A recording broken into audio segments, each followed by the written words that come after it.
I'm Theo. And I'm Juliet. And this is Apologies Accepted. We offer an entertaining look at some of the big issues in history by examining public apologies of the famous and infamous. We're looking at politicians, serial killers, actors, and you. Send us a public apology you would like to make, and we'll read it on the air and give you a chance to redeem yourself, or just get some guilt off your shoulders. We're here for you. Once a week, maybe more if you're really, really sorry.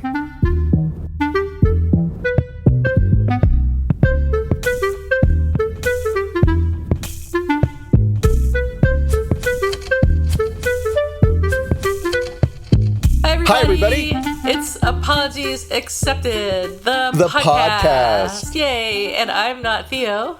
Yay. And I'm not Juliet. But that's not a yay because I'm not Juliet. That is a yay echoing your not.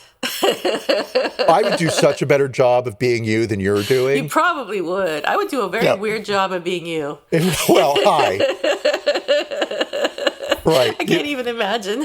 I'm not giving you a lot of material to work with if you're going to be me. It's like, how do you fix a train wreck? Yeah. Throw a blanket the over opposite. it. Absolutely the opposite. Oh, yeah. So what's shaking bacon? What's shaking bacon? I have so little bacon in the frying pan this week, unfortunately. I opened up my notes app, which is titled Bacon, and it went straight to a work file, so that's not fun. That's weird. I have a note about to go. I have no idea what that means. Huh. Hates. So, oh, yeah. Okay. So, oh, yeah. God. Fuck. So it was James' birthday last week. That was the thing that I did. James. Happy belated. Well, not belated because I celebrated it and I knew it was coming. Did you have a cake? I bought a little cake. And I bought some presents. I got some direction on presents to buy. But then also I used my brain, right? Because Very surprise. Good. Yes, Excellent. I know. So he wanted some shoes. I am married to Imelda Marcus's Scottish cousin, and he loves shoes. It's a big deal when he gets a pair of shoes, and there was a lot of shoes in this house that belonged to James. Oh, they have to. We'll have to fix that one. Whoopsie, I don't have permission to use last names. So anyway, all right, cool. We did the birthday thing, and he hates surprises. Like, he hates being surprised at all. And I've got this podcast closet that's mine, right? There's blankets in here to muffle sound. I have a microphone. It's connected to a computer. It's all my stuff, right? Everything in this room belongs to me 1,000%. Yes. And James mentioned that he accidentally saw his birthday present, which was in my office/podcast closet. Why was he in your office? Well, that's exactly what I said. He said something like, yeah, I saw something that looked like a shoebox, and I was like, how in the world did you see that? It's in my podcast closet, and that door is closed, and there's nothing in there for you at all. Yeah. And he was like, I had to go in there to get something. Oh, okay, cool. So, liar, liar, pants on fire. Yeah. Fine, whatever. I know that. And if I really had wanted the shoes to be a surprise, I would have hidden them somewhere else. Right. So clearly I didn't want them to be a surprise. And he told me he was getting them. Right. So how did I use my brain? Where is this long story careening to? The shoes were expensive for me to purchase. Right. Yeah. So fine.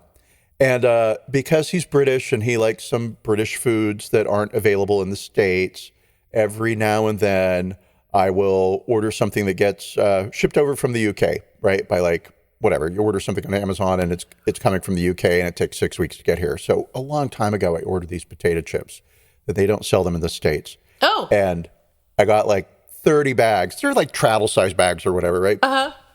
And he opened that and he was like, oh my God, this is the best gift ever. It's even better than the shoes. And I'm like, well, that's nice, but those shoes were really expensive. Let me take the shoes back. Yeah. Had I known, so sweet. I could have gotten away with like the $40 potato chip purchase. I'm sure he wanted the shoes. What he's doing is he's stepping on the potato chips with the shoes. So happily it's all worked out. But yeah, so that's kind of my big thing, was his birthday. And other than work, that's basically all I got. What about you? What's shaking bacon? Well, March is my birthday month, as you know. Oh, So, right. And I'm sorry, where are we? We're in January 30th. It's time to start getting ready. Oh, So I'm totally kidding. What I have been but thinking you're about totally though is not. I'm totally not kidding. What I wanted to do for my birthday, I was originally going to go to Morocco, but because of the pandemic and a bunch of other crap going on, like my cousin is sick and all kinds of things, so I'm not going to Morocco. So I was trying to figure out what I wanted to do that wasn't too far away or it would require me to fly. So there's a hotel in Marin, it's just over the bridge, that I've been to for like lunch or whatever, but it looked like it would be really fun to stay in. So let me ask you, how much do you think this hotel costs per night? Oh, okay. Is it on the beach? It is not really on the beach, but it is kind of on the water. It's in a like national park, so it's like right. It's in a really good situation. It's got a view of the Golden Gate Bridge. It's got a view of the water. The rooms have a view of the Golden Gate Bridge. It's got a nice hotel, a nice restaurant. That kind of thing. Okay, It's all right. kind of a resort. Yep. All right. So I'm going to go with. We're talking about an average room, not a suite. An average room, yeah, including tax. Okay. Including tax. Oh yeah. $450 a night. Nope. Higher? Yep. Okay. Are you sure you want to go there? Why not? I don't know. See, that's my dilemma. Well, I'll solve it for you. So I really want to go. I really want to go. I want to go and I can take my dog and I can go with my husband, of course. And, have lunch and look out over the water and see the Golden Gate Bridge from my room. And it's kind of a once in a lifetime thing because I'm going to be 55. So, and if I were going to Morocco, I would have spent a lot more. Well, there's some logic there. Okay, And my I'm husband with is you. also paying for it. Oh, so it's free. So it's free for me. Right. So I don't know that I want to tell you how much the room costs a night. Oh, but stay 3 nights.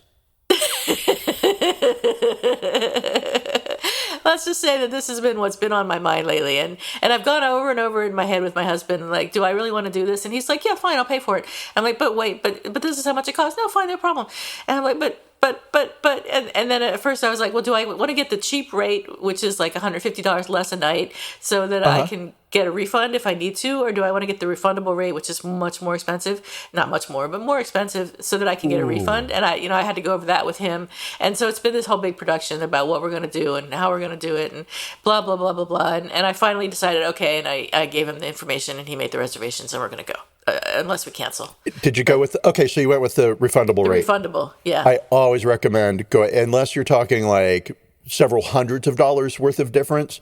Get the refundable rate. It's totally worth the freedom to be able to do that. I think so too. And then I wouldn't worry so much about it because I don't want to lose all that money if we don't go for some reason. Yeah, exactly. The hotel's not going to give you the money back if it's non-refundable. They're going to say, sorry, sucker. No, it's not changeable or refundable. Go ahead. Have you thought about sleeping in the parking lot in your car and just having dinner in the restaurant? That's the... I thought about just going to have dinner there. Just plain old going to have dinner or going to have lunch and enjoying the view and all that stuff. But it's not the same as getting out of the house. I cannot tell you how tired I am of my house. Fair enough. So tired of my house. I've been living here now for almost 20 years. And I wouldn't be tired of it normally if I hadn't been trapped in it for 2 years nonstop. Sure. But I'm a little tired of it. So I want to see something else for a change. And it's almost worth that price to me to get out of the house for 2 nights. So. I would say definitely do it. It sounds like you need to. Thank you. For sure. I can hear the tension in your voice. Oh, my God. So anyway, that's my event. And my birthday is March 2nd. Anybody who would like to send gifts, you can just email me or email the podcast. Email I'll send me. you my address. All right. Yeah. A gift She'll card come to the house. too. She'll come to your house to collect her the gift. Sure. Yeah, sure. I'll be happy to. So that's it. That's my week. I mean, I've been working and all that other stuff, but that's the only thing of interest really this week that I can think of. Kind of the same. Like if it's not work, that's it. Work. Right. Totally. Blah. I know you've been working like a lot of hours a day. We're not even going to talk about it because the minute I have an opportunity to complain about work, I start. And it takes 2 hours. I talked to a friend last night.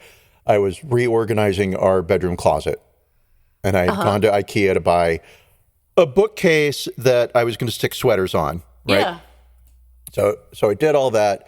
It took me 2 hours to like put the IKEA thing together, move stuff around in the closet and get everything situated, whatever. And it wasn't being like perfect design. It was just like, I can't just throw a bookcase in the closet. I also have to be able to get into the closet to That's access true. the bookcase. So Yes. it's a whole plan thing. Anyway, it doesn't matter. It took 2 hours, and I talked to my friend for the entire time I was doing the bookcase, moving stuff around, and I complained about work for an hour and a half. Wow. He's had a death in the family, but my job complaint was way more important than anything he had to say. Well, to be fair, the death in his family was not recent, so. That's true. But then to be fair, the death in the family was also suspicious, and there's a whole court thing going on. And it's like, maybe, who knows what happened, Okay. right? I hear you. But even within all that, I was like, do you know what they said in that meeting? So, yeah. And they didn't even read the email I sent. Yeah. I have a complaint about that. It actually happened to me. It happens all the time. But whatever, I'm not even going to start. I was going to say, however, complaining about email brings us to the podcast, which it doesn't. However, talking to my friend last night, I had a couple of questions about our subject today. Oh, yeah. And he gave me some insight Advice? that kind of hadn't occurred to me in terms of how to approach this subject. So, let's get into it. All right. So in 1999, the world was introduced to Rocco. Rocco is the pet rock of a Muppet named Zoe on Sesame Street. And chances are pretty good that if you have children or have been a child since the last half of the century, you have heard of Sesame Street. It's an American educational children's television program that began in 1969. And it combines live action, sketch comedy, animation, and puppetry. Since its introduction, it has expanded with international versions in over 140 countries. So it's pretty well known, pretty popular. It's definitely a staple, I think, still in the U.S. And there's an orange Muppet named Zoe who was brought onto the show to be one of the few girl Muppets because there weren't enough female Muppets on the show. So she was brought on to be a girl. To be a girl. That's all, just be a girl. So Zoe is the orange Muppet who has a friend named Rocco, who's a rock. She believes that he's sentient and has feelings. And Elmo, who's a red Muppet, takes issue with this. And he has taken issue with this repeatedly over the years since 1999. When he was Go ahead. Oh, no, and I was going to say, for our audience who's unaware of Rocco, right? Rocco or Rock. Elmo or Zoe. Yeah. Rocco is not a Muppet. Rocco is an actual rock. Yeah. It is a physical rock. There's no eyes. There's no mouth. It's not another puppet. It's a rock. And I believe they had a geologist on at one point who said he was basalt. Well, I think most rocks are basal. Are they? I have no idea. I don't know. There's Gestalt. I know that. Nothing about rocks. I've got some geography. That's not it. Geology stuff in my brain. It doesn't matter. It doesn't matter at all because it's a rock. It's a rock, definitely a rock. And when Elmo was introduced to Rocco in 1999, he laughed hysterically and said, Zoe can't have a friend that's a rock. And he absolutely refuses to tolerate the idea that this rock is, as Zoe refers to him, real. So for some reason, all this past history became viral in early January of this year, which is 2022, for those who are listening to us in the future. The future. The future. So, it became viral in early January when a clip resurfaced of Elmo being refused a cookie, according to Zoe, because it was Rocco's. This set off Elmo, who went into an absolute tizzy in which he shouted, Rocco's a rock, Zoe. Rocco won't know the difference. How's Rocco going to eat that cookie, Zoe? Tell Elmo. Rocco doesn't even have a mouth. Rocco's just a rock. Rocco's not alive. So, maybe we should put in the clip of Elmo being Elmo over that in a minute, but we'll see if we do. So, the reappearance of this clip on Twitter a few weeks ago started a thread of favorite Elmo moments, including one in which he nearly walks off the set of whatever show Jimmy Fallon does, which The Tonight Show or some evening show, is it The Tonight Show? I don't know if it's The Tonight Show, but it's a Jimmy Fallon show. I know that. The Jimmy Fallon Show tonight. And several times, it also became popular, several clips in which his accent evolves into what some say is a New York accent, although the puppeteer, whose name is Ryan something, is from Philadelphia and Baltimore. Northeast. Yeah, Northeast accent. Urbanish. There are a couple clips when he does definitely sound more his accent is more pronounced than it normally is. Although I do think Elmo has an accent normally, unlike us. Not at all. We We're have no accent. Default, baseline, proper speech. In a tweet on January 5th, Elmo tweeted regarding the incident where there was a disagreement over the cookie. He said, "Don't worry, everybody. Elmo and Zoe practice sharing and are still best buds forever. Elmo loves you, Zoe. Elmo doesn't want to talk about Rocco." So, according to Distractify.com, Rocco the Rock has not responded to Elmo's tweets due to the fact that he is a rock. In a conversation with what? Oh no, I'm saving it. I'm saving it. Okay. In a conversation with E! News Daily Pop with Francesca Amaker, which of course I'd never heard of before yesterday, Elmo describes his disagreement with Zoe as a difference of opinion. Elmo's going to say this, Elmo declares. Elmo loves Zoe. Zoe's a wonderful friend to Elmo. We have our differences. Zoe believes Rocco is real. Elmo knows Rocco is a rock. And that's okay. We are cool. Elmo did not apologize to Rocco because Rocco is not real.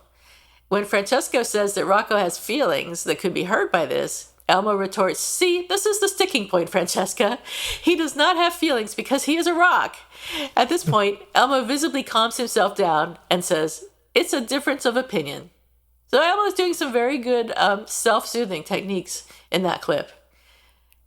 For a puppet. For a human being, too. I mean, he was getting angry, and then he calmed himself down and took a deep breath, and it was just like, it's a difference of opinion. So it's much better than we see with some of our leaders any more these days. Leaders. Our leaders any more these days. Well, so this is the thing for me, right? It's kind of like, and this was the question. It's why is this clip from 2004 viral 17 years later? Right. And very clearly, it's that we'll use the word puppets, Muppets, two people have a difference of opinion about reality. Right. How do you navigate that? Right. Yeah, there's been some discussion online about how Elmo's interactions with Zoe and Rocco can be seen now in parallel with the pandemic situation, which I'm sure is what you're referring to, in which one group of people is insisting that the vaccine is dangerous and COVID is not, and an opposing correct group trying to deal with that delusion. A recent study done by the Texas A&M School of Public Health of more than 1,000 demographically representative participants found that about 22% of Americans self-identify as anti-vaxxers and embrace the label as a form of social identity. Yeah, I'm not surprised. Well, hashtag sad. Hashtag sad. Trump. Hashtag sad but hashtag true. He's still president of America. That's not the only delusion that's, in the public square at the moment. Absolutely. It's just all, it's all, I don't know, and I should have researched this. This should have been my question. What do you do when the fundamental nature of reality is open for debate? Yeah, I mean, what do you do with those people who insist that something that's not true is true? The earth is flat. The ocean is made out of chocolate milk. You right? can't convince me otherwise. I'll bet I could if you drink the ocean. Right? Maybe we should force them to all get COVID. Oh, no. Oh, no. You're really horrified. No. Wish them into the cornfield. I absolutely wish them into the cornfield. But, yeah. I do think they should get COVID. They should find out on their own. Find out. Fuck around and find out. That's my motto. That's kind of what's happened a lot. The irony, we'll say, within COVID has been a lot of, and this is very unfortunate, and it doesn't make me happy. A lot of COVID deniers have contracted COVID. Public figures, COVID deniers, have contracted COVID and died. Like if one more conservative radio host contracts COVID and dies, there's been like 4. There should be more. Well, they wish them into the cornfield. I take a little bit more of a hard line on this one than you do, apparently. You do, and it's funny because there are people that I wish were dead, right? And I have no problem saying that, but I'm very protective of the anti-vaxxers, I guess. You know what it is? And I don't know if this is it. It's just they're stupid. Well, they are stupid, but Some people vibe intellectually at a higher, faster rate than others. And that's that. And so, yeah, it's like driving by a playground filled with kindergartners and being angry at them because they're not tall. It's like they can't help it. I don't know. I mean, they must be extremely stupid. Well, how about maybe stupid's unfair, maybe fragile, Selfish? sense of self and don't want to, I don't know, right? Bastards? Yeah, I mean, I don't want to come off like I don't want to be a COVID lover. But Yikes. I know. See, here we are. I thought we'd be talking about puppets and, And instead, we're talking about sending people into the cornfield. Well, and it's kind of like, what? No wonder so many people are identifying with Elmo's outrage. The issue isn't how dare a child's puppet have a temper tantrum, right? That's a bad example to present to kids. This is bad education, I just said example, bad example to set for children. Not at all. People are like, I picked that rock up and I bashed Zoe's head in with it. There's your anger. Yeah. We found it. It's there. I just dress it up like Mother Teresa. But you have some gossip for us. Oh, well, yeah. So, okay, take a deep breath. Change the subject a little bit. We're back to Elmo. Yeah, we are back to Elmo. We never really left Elmo, but we're back to Elmo. And so I don't know who the fuck Elmo is. I was around for the whole Tickle Me Elmo craze. But you weren't a child. I wasn't a child. As a matter of fact, I used to hold the opinion that Elmo did not belong on Sesame Street, and all the hysteria around Elmo made me mad. It was like, it's not a real Muppet. It's not Cookie Monster. This is stupid. Original. Yeah. Right.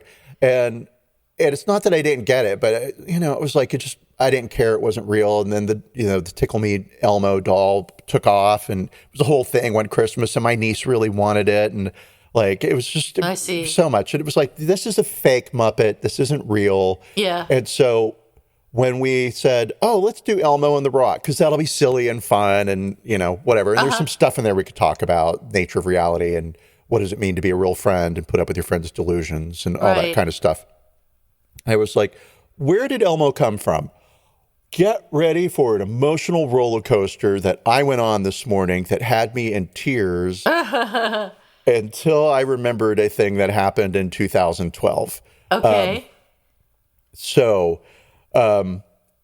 Kevin Clash is a puppeteer, and as a child growing up in Baltimore, he would watch Sesame Street. Now, he's our age, so he actually saw Sesame Street from the beginning. Okay. And he had a real fascination for the puppets, and he knew the moment he saw puppets that that's what he wanted to do.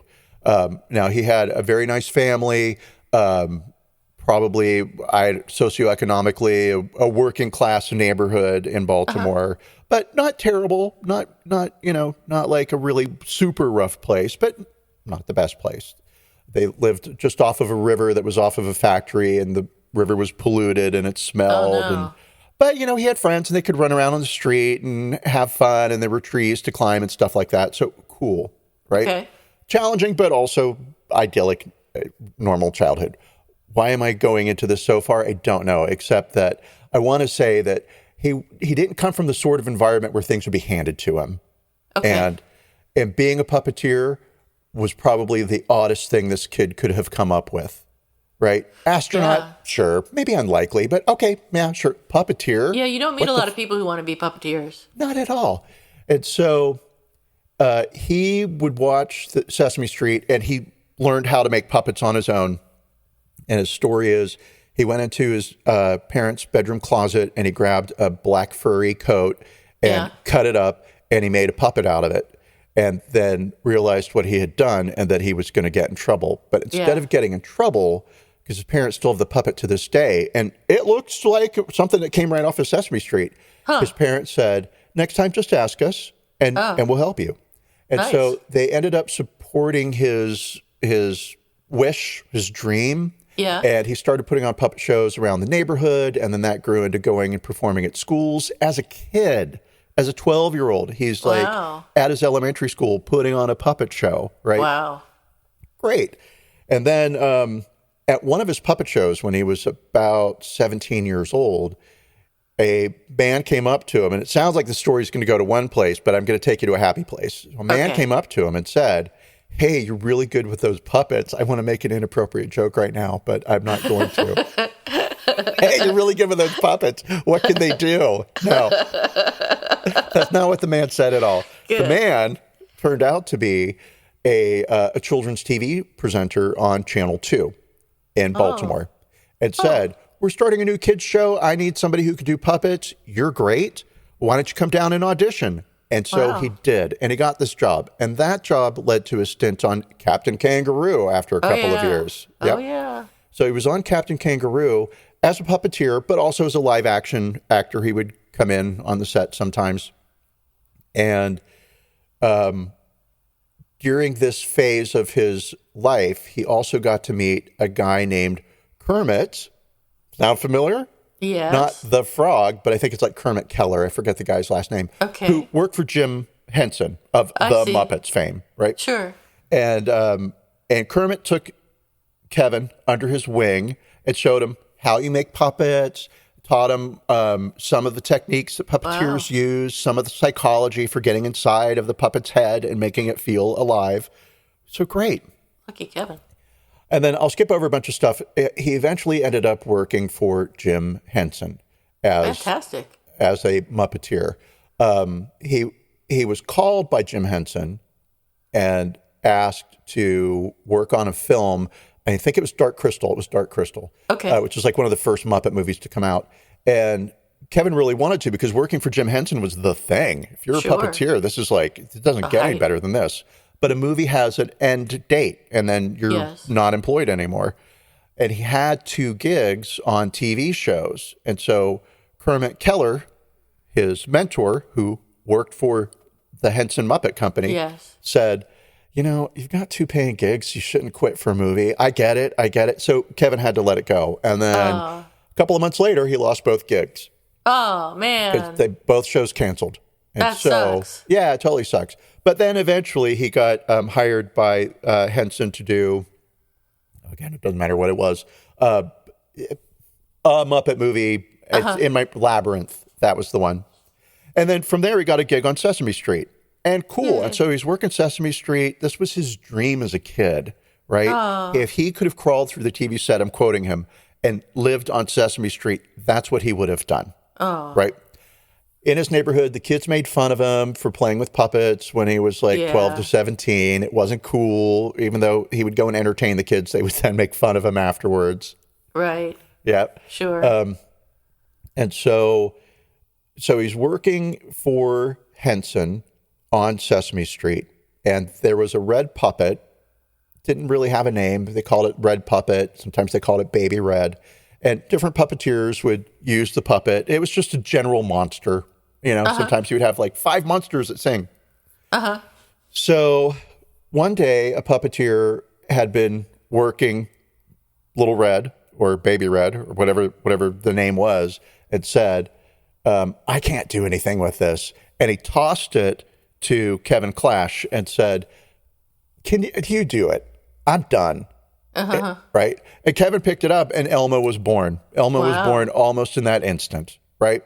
And so Kevin thought about it over the weekend. He felt like he had the voice immediately, but he didn't have like a core hook for like, what is Elmo, right? The personality, yeah. Exactly. And so Elmo is love, is what he came down with.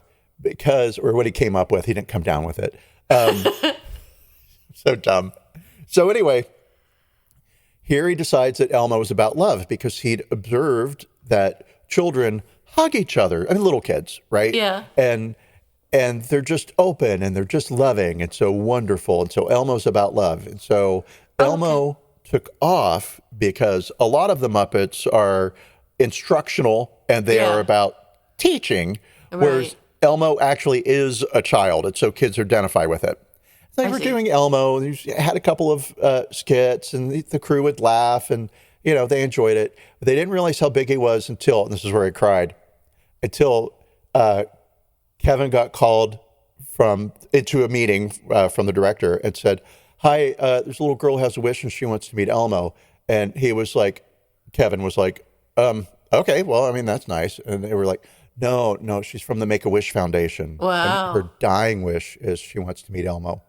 And so he did it, right? Oh, Of course, because how horrible would it have been if he'd been like, "Nah, oh no, I can't. I don't have time. I'm busy. I gotta get my car serviced. Listen, I have to be drunk in order to do this. It's not going to work with a kid in the room." So great. So then they realized, like, oh, Elmo's big. And then Elmo just everywhere, right? Everywhere. Rosie O'Donnell show, chat shows, parades, you name it. They come out with a doll. The doll was called Tickle Me Elmo. It was huge that one Christmas. Huge. Impossible. Life was hell if you had to. My life was hell because my sister was like, "You live in LA, you have more access to it than I do in Texas," and I'm like, "It's not like they're throwing them out of car windows. I don't have more access to it. There's more people here. There's more stores, but there's more people. More people. Yeah. The ratios kind of solve themselves to zero. Exactly. But anyway, Did you get an Elmo's doll for your niece? Oh, okay. Yeah. No, I think she got really something like a Punch Me Hildebrandt instead of a Tickle Me Elmo.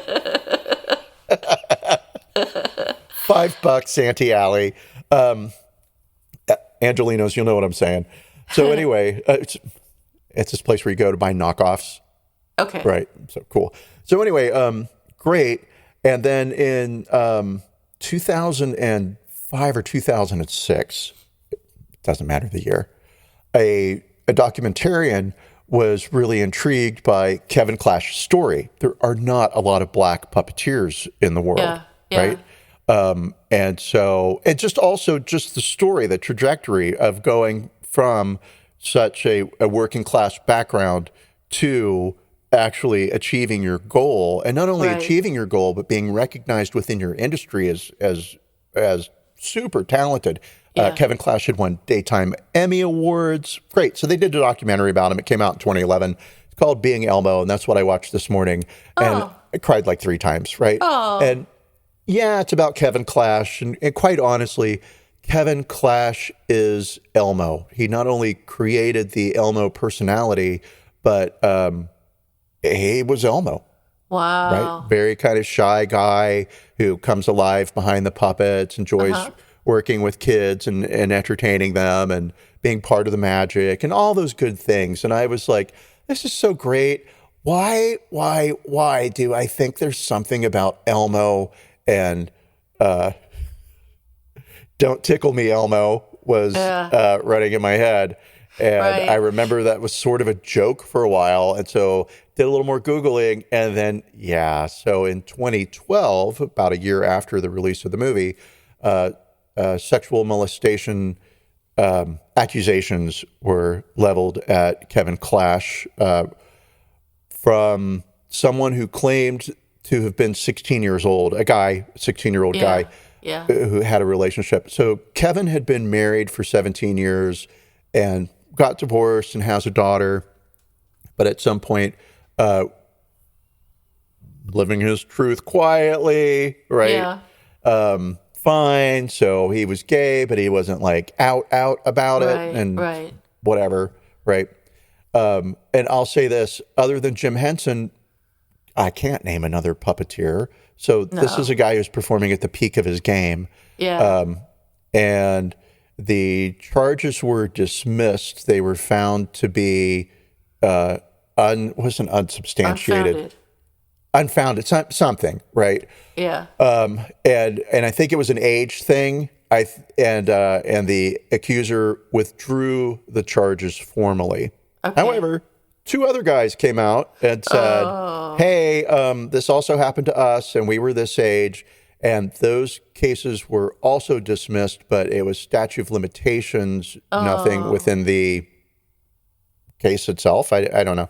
And I didn't dive too far in the details because, one, it's kind of sad that, this puppet that brought so much joy to the world. I mean, in 1996, Tickle Me Elmo that was like the number one, not only toy, it was just everything. It was every joke. It was it was everywhere. Short-lived, but Elmo had made his way off of Sesame Street and into popular culture and remained there. Yeah. And so to have something with so much joy be tarnished. Yeah. Yeah. Absolutely. And so and it was such a great story up until the molestation part. Exactly. Well, I mean, that's, important, but it really ruined the story. It's like, oh, he's achieving his dreams and he loves what he does and he brings such joy to people and he gets joy out of bringing it. Oh. Yeah. And I mean, I have not researched this. I've read a couple of articles and I just figured I'm going to leave it at that because all the cases were dismissed. Right. But he did resign as the puppeteer for Elmo. He did resign from Sesame Street entirely. And he wasn't just a puppeteer on Sesame Street. He was also like an executive producer and had done some directing and was a player. Maybe I could find a different word to use. Yeah. But, he was more than just like on the set talent. Right. He was really responsible for getting Sesame Street onto the air, part of the production team. So he did resign, and basically his point was there's too much going on. Let me read this to you. Let's see. As the multiple lawsuits were filed, multiple being 3, a New York judge had ruled in July 2013 that the claims were outside the state's statute of limitations, providing that a lawsuit must be filed within 6 years of an event or 3 years if the plaintiff is 21 years old. I would just love to know how they come up with these. I know. This is the law, but then this. Yeah. It's crazy.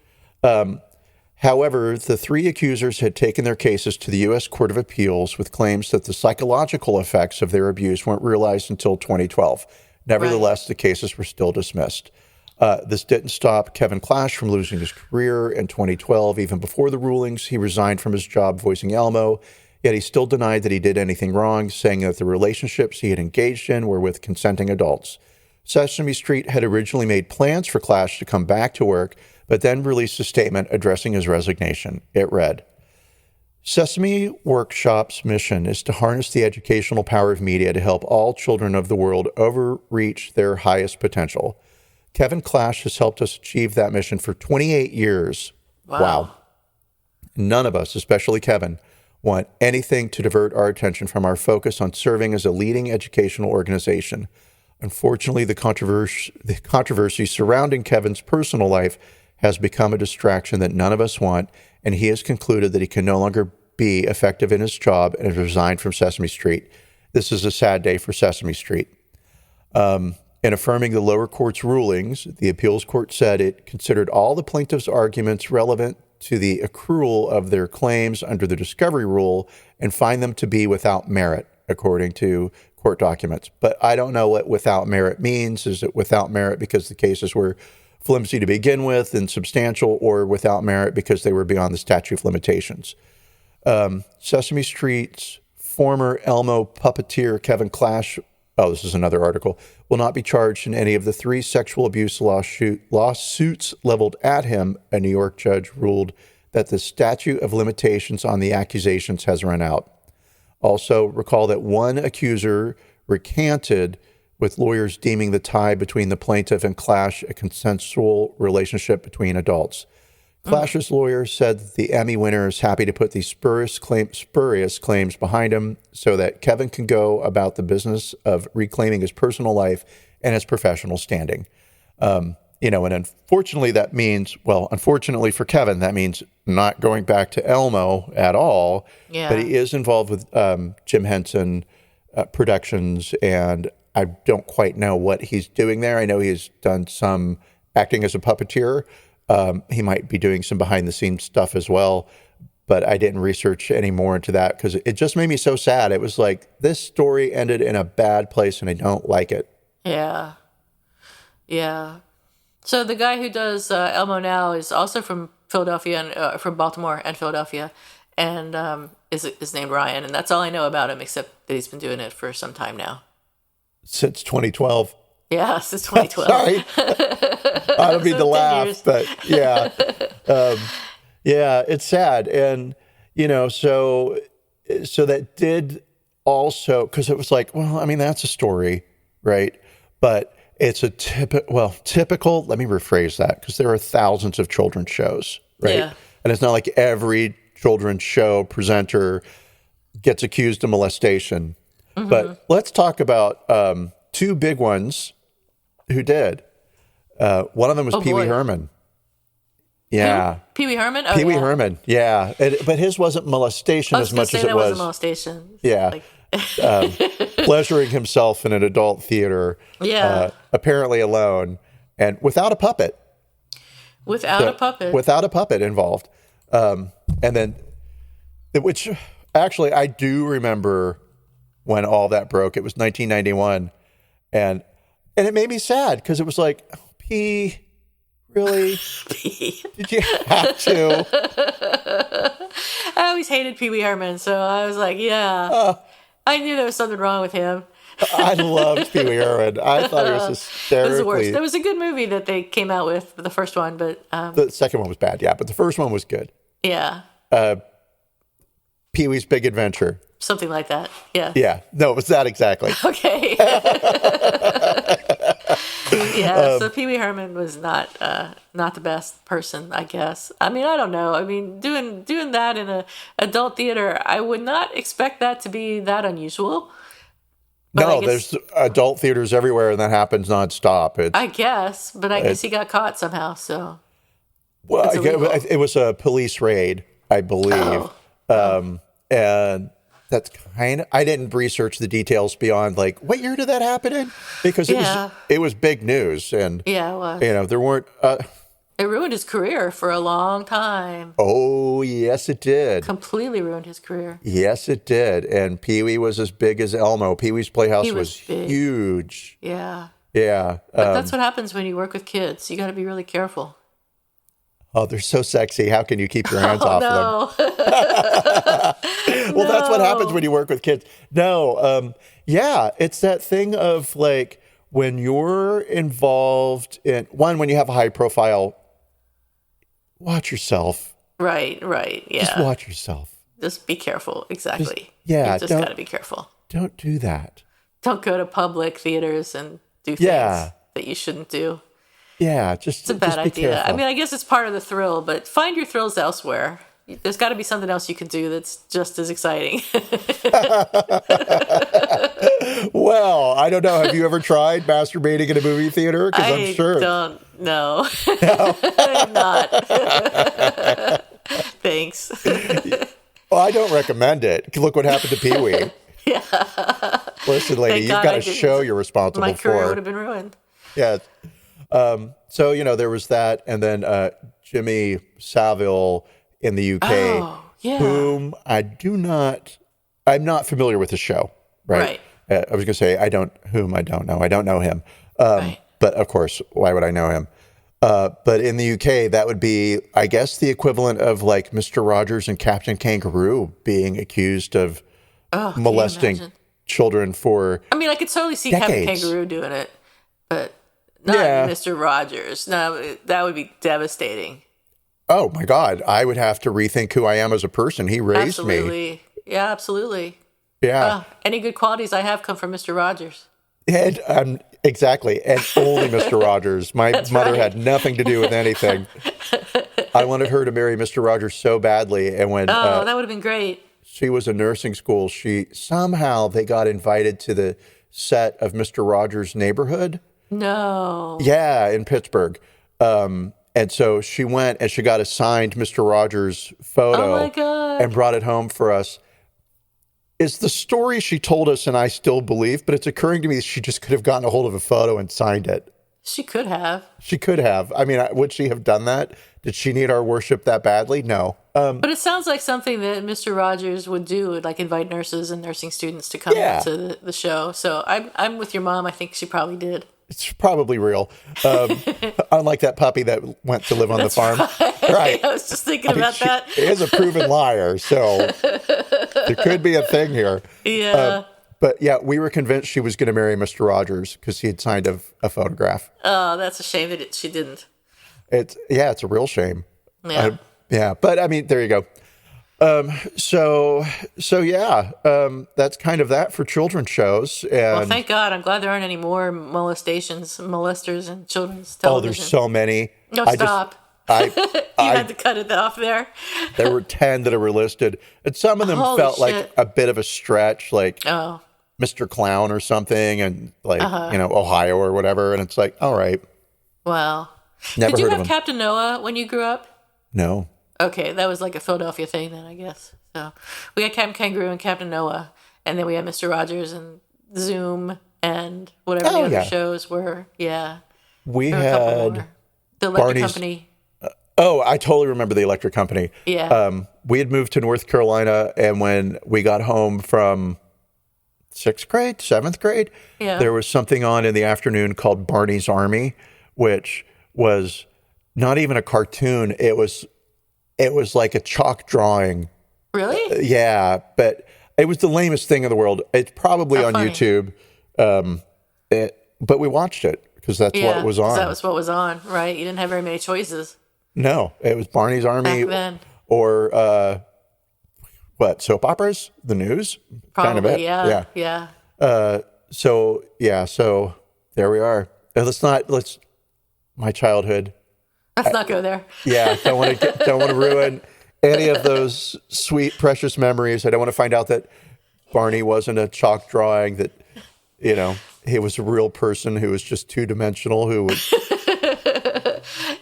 His disability. Yeah, well, no, I was going to go to sweatshop there, making children manufacture chalkboards so that he could live. Oh my God. Live you on have multiple an chalkboards. imagination. You need to when you're a podcaster. So let's talk about the apology. Yeah. There was no apology because Rocco is a rock. 10 out of 10. Wow. All right. I think that Elmo actually does owe Rocco an apology because Rocco's a rock. he has. Well, the apology would not be to the Rock, right? Okay. It would be a performance he was doing to soothe his friend Zoe's feelings. Okay, here we go. Unless she's pretending to be angry, in No, which I think case... she really is legitimately convinced that Rocco is alive. And, maybe she is. I did watch a 10-minute clip this morning on Sesame Street where she seemed to pretty much believe he was a living rock. Yes. And so, I would say it would have been nice if Elmo had actually apologized to the Rock for Zoe's sake, because he's indulged in this fantasy by referring to Rocco at all. Well, there is a rock. So, Well, yeah, but I mean, So what do you do if your friend is convinced? delusional. Delusional. What do you do if your friend believes that COVID is not a thing, for example, or that Trump won the presidency? Oh, so this was my question to my other friend who is also a therapist. Okay. And I was like, on one hand, yeah, it's puppets. So there's not a lot to work with there, totally having forgotten about the sexual molestation stuff. Right. So, what is the nature of reality? What do you do when a friend disagrees with you? Could you be friends with somebody that you hold a different opinion about the fundamental nature of reality from, right? Yeah. And he said, well, Theo, this is his therapist voice. And I always know that we've gone into therapy mode when he says, well, Theo, you cannot be friends with somebody who holds a different opinion about the fundamental nature of reality, but other people can. And I was like, that is so mind-bending to me. I just assume everybody has the same opinion I do Yeah. about everything. Yeah. Right?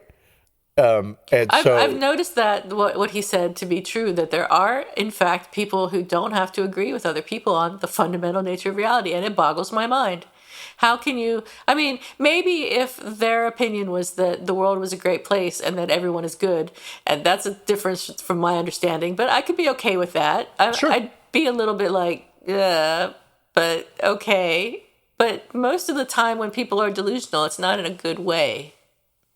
Well, right. And so I guess it gets down to that question of, is the delusion hurting or harming the person? And Right. what function does the delusion perform? So for Zoe, if she doesn't have any friends, then the rock is a substitute friend, right? Right. But eventually, she can't be a 35-year-old woman With a with rock. her pet rock in her purse. Although my cousin still has a piece of her blanket that she carries around with her from when she was a baby. She keeps it in a little container and puts it in her purse. But so I guess it's not really damaging to her reputation, since that's the 5150. case. I'd be calling the authorities right now. And yep, It's not lock her Heather, up. by the way. It's another cousin. But just in case you were wondering which cousin it was. I don't think you've met her, but anyway, yeah. So I don't know. Like, I do think that believing that COVID is not dangerous, or believing that the vaccines are dangerous, I do think that's delusional in a bad way, Sure. for sure. Yeah. And I could never be friends with a person who felt that way. I have lost a relationship. Mind you, using the word relationship is a bit of a stretch, but my uncle holds a very different opinion about the nature of political reality than I do. Yeah. The insurrection was justified, Wow. apparently. Yeah. And I'm like, bye. Can't do it. Bye. Yeah. That's it. So, yeah, can't, won't. And so, yes, there are people who can be friends with other people who hold not so much different opinions, but different Worldviews. perceptions of reality. Yeah. It goes beyond like, oh, I have friends who are Christian, right? Hard to believe, but it's true. I do. And they believe something that I don't. Yep. But I also, I love that about them. I love that they have that belief and that it comforts them, and I can see what good it does for them, and wonderful. I even have a hard time being friends with Christians. Depends on the flavor Depends of on how Christianity. pushy they are about it. Yeah. Exactly. Yeah. 'cause Right. it's If like, you shut up about it, maybe it's okay. shut up about it. Yeah. Keep your mouth shut. And so cool. I'm capable of doing that. I don't know. Like, if Zoe was my friend and demanding I apologize to The Rock, I, being who I am, the world's hero, Yeah. I would apologize to The Rock. But in my heart, I'd be like, I'm just doing this for you, Zoe, to make you happy. Yeah. And then maybe later I'd be reevaluating my friendship with Zoe. I don't know. If I didn't, the friendship would be over. That's who I am. Yeah. I'd have a hard time, I think, honestly, with somebody who felt that their rock was alive. But if it was a child, I'd be okay with it. And then, and Zoe is a kid too. So He's a child. He's 3, so is the story. So that seems age appropriate, I guess. It does. And then, and Zoe's forever 3. But Elmo's also 3, so he's mature for his age. So go ahead. He's 3.5, apparently, officially. And most important, his birthday is February 3rd, which is before yours. Happy birthday, Elmo. It's coming Yes. up. It'll be the day after we go live with this, right? Yeah. And so very timely. Of course, we planned it that way. absolutely, we looked for famous birthdays, and then boom. And then look for apologies or lack of apologies. Right. So what do you rate the apology, though? You said that you would expect Elmo to apologize, but what do you feel? I'm going to give it like a 1. And one, it wasn't an apology. 2, he expressed his anger, which wasn't cool. If this aspect of Zoe is going to push your buttons like that, you need to stop hanging out with her, Elmo. I'd see. Well, that's reasonable. Which is surprising. but also that you're reasonable. that I'm reasonable, that I've come to a reasonable conclusion at all. But two, it's sad because it's about puppets. It couldn't have been about the economy or, my life savings or whatever. We'll never talk about the economy on this podcast. That's too big an idea for me. You don't care. The economy. So do you have any apologies expected or who's sorry now? I do. I have a who's sorry now. And so let's hear it. Who's sorry now goes out to my sister. When we were little kids, maybe she was 2 to 3 years old, up to 5. Okay. And I would have been, I'm 3 years older. So, do the math, 47. Yeah. And we shared a bedroom. Uh-huh. And her bed was on one side of the room and my bed was on the other side of the room. And every night before we would go to sleep, I would get our stuffed animals. And I had like 25, 30 stuffed animals. Uh-huh. I would get them all, and I would put on plays for her. Aww. With the stuffed animals. Aww. Right? And the whole thing, there was this long story about the animals and their lives and just everything, right? It was a soap opera. Yes. And if I felt she wasn't attentive or I wasn't getting the emotional response I wanted, the applause, the laughter, or the tears, because sad things did happen to the animals as well. And I would pick each animal up and make it fly through the air and start singing Barbra Streisand's Memories. And I would tell my sister that was the end of the animal plays. There would never be any more. Oh, my God. Yeah. And then she would cry. And I would keep it up. You would sing Barbra Streisand's Memories? Not the whole song, just memories like the corners of my mind. And you were like 6. Yeah. Oh my God, that's amazing. I wish I could see that. Oh, she reminded me of that when she was here visiting. And I was like, oh, yeah, I do remember that. We laughed about it. But I would like to apologize to her because that was a very mean thing to do. And so she is deserving of an apology. And as an adult, I could see where that was not cool. Well, that's a typical childhood thing to do, I think. I don't think that you were... Me too. I don't think that you were in the wrong. I think that, it's just a thing that happens in childhood that is, like I mentioned before, like developmentally appropriate or whatever. So, I think that's a sweet apology, and your sister should appreciate it. If she ever hears it. Okay, so what about you? I have an apology expected, and I believe that Ubisoft is going to apologize because they insulted their customers by saying, quote, gamers don't get what a digital secondary market can bring to them, unquote, after their attempt to bring NFTs to their games was unpopular. So, yeah, right. I know. I see you rolling your eyes. So, Graham Smith from the PC gaming site Rock Paper Shotgun says, quote, NFTs are dumb, whether that's because they're bad for the environment or simply bad for games. And the Ubisoft's one of their vice presidents named Nicholas Pouard says, we know it's not an easy concept to grasp, which is the stupidest thing in the world because it's not a difficult concept to grasp. I don't know what an NFT is. Well, I get some kind of a digital art token thing where you own the original digital thing. You don't even own anything. That's it. There's nothing to own. You're buying something and you don't have anything at the end, and it's ridiculous.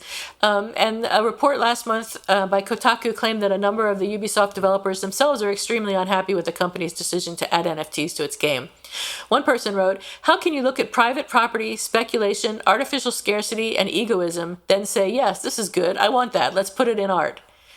So I think they're going to apologize, not because they're going to change their minds and think that NFTs are appropriate or inappropriate, but they're going to come back and apologize for insulting their gamers by basically claiming that they're stupid and that they can't understand what Ubisoft is doing. So that's my apology expected for the day. And yes, and rightfully so, because I can't imagine any corporation saying our audience doesn't understand what it is we're trying to sell them. Our Coke formulation is difficult to understand. We get why people can't grasp it. So we're just going to keep selling it. Just haven't learned how good it is. Obviously, you have no taste, right? So yeah, that's that. That's all I've got for the week. Let me see. That's all I have for the week. Well, then I guess we're done. I think we are done. It's another stumble towards the finish line ending for Apologies I love our Accepted. endings. They're so abrupt. Bye. Well, goodbye, everybody. We're leaving. It's us. We're going to go. But good luck to you surviving without us. We have a back catalog you may listen to. Enjoy. Enjoy. That's the difference between me and Theo right there. Yeah. Well, he's very friendly, personable, a little talkative, outgoing, and Yeah. I'm like, bye. So, bye.